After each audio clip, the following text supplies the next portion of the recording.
So, you're thinking about a cultural or educational exchange program in the United States? That's awesome! The J-1 visa is probably your ticket in, but let's be real. The whole process can seem super complicated, right? Well, don't you worry. In the next few minutes, we're going to break it all down and give you a clear roadmap to get you through it. And if you're feeling a little overwhelmed, just know you are in really good company. Get this, every single year, over 300,000 people from more than 200 countries do this exact same thing. So this isn't just about getting a visa, it's about joining a huge global community. Okay, so what exactly is a J-1 visa? Here's the key thing you need to know. It's not your typical work visa or student visa. Nope. It's in a class of its own, specifically for people taking part in official exchange programs that are all about promoting cultural and educational understanding. All right, here's how we're going to tackle this. We've got 5 main parts. First, we'll cover the big picture of what the J-1 is all about. Then, we'll help you find the right category for you. After that, it's the nitty-gritty application process. Then, the key rules for when you're in the US, and we'll wrap up with some really helpful pro tips. Okay, first up, let's dive right into the why. Understanding the real purpose behind the J-1 visa is actually super important for putting together a strong application.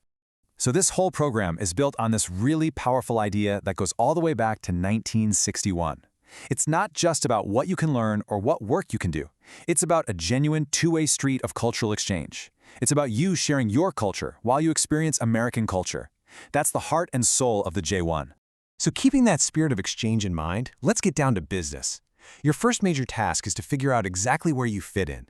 There are a bunch of different J-1 categories, and you need to find the one that's a perfect match for your goals. And wow, the range of options here is just huge. Seriously, the J-1 is not a one-size-fits-all kind of deal. You've got everything from summer jobs for college students, internships for recent grads, all the way to long-term programs for research scholars and teachers. And this is just a quick snapshot. Now this is super important, so listen up. Your absolute best friend in this process is the official Department of State website. I'm talking j1visa.state.gov. Don't guess, don't use some third-party site. Go straight to the source for the full list of categories and all the detailed rules for each one. Okay, let's get into the part that everyone wants to know about, the actual nuts and bolts of the application. Let's walk through your journey from the very beginning all the way to that final interview.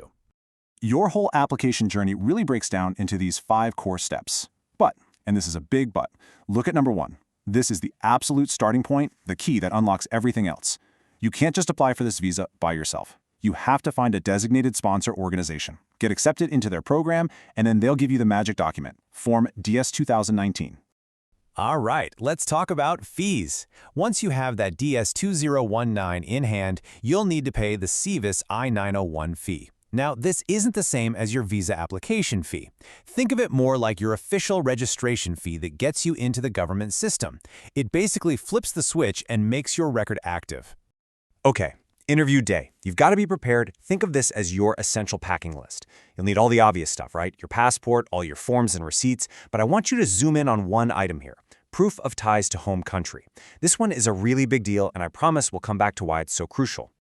So you got your visa, awesome. But hold on, it's not quite time to relax just yet. Once you're on US soil, there's some really important rules you've got to follow to stay in good standing. First things first, and listen, this one is a big one. It's completely non-negotiable. You and any family members with you on a J-2 visa must have health insurance that meets the government's minimum requirements for your entire stay. No exceptions. Your sponsor can give you all the details on what kind of coverage you need. All right, deep breath. We're about to dive into what is hands down the most confusing part of the J-1 visa for a lot of people, the 2-year home country physical presence requirement. Yeah, it's a mouthful. So let's just call it the 2-year rule. So who does this rule even apply to? Well, it's not for everyone. It usually kicks in if your program was paid for by the US government or your home government, or if your field of study is on a special skills list for your country. And what it means is simple. You have to go back to your home country for a total of 2 years before you can apply for certain other kinds of US visas, like a work visa or a green card. The bottom line? Check your visa and your DS 2019. It will state plain as day if this rule applies to you. All right, we are on the home stretch. To finish up, I want to leave you with 3 killer pro tips that are going to make this whole process go a lot smoother for you. Okay, pro tip number 1. And if you remember nothing else, remember this. Start early. I cannot stress this enough. Give yourself at least 3 to 6 months before your program starts. Seriously. Finding a sponsor, getting your paperwork, scheduling an interview at the embassy, it all takes time, often way more than you'd think. All right, pro tip number 2. Remember how we talked about proof of ties for your interview? This is why it's so important. The consular officer interviewing you needs to be completely convinced that you plan on returning home after your program is over. What does that look like? It could be a job offer waiting for you, family you need to get back to, or property you own. Anything that shows your roots are firmly back home. And our final pro tip. This one is all about staying safe. Please, please, please only use official government sources for everything.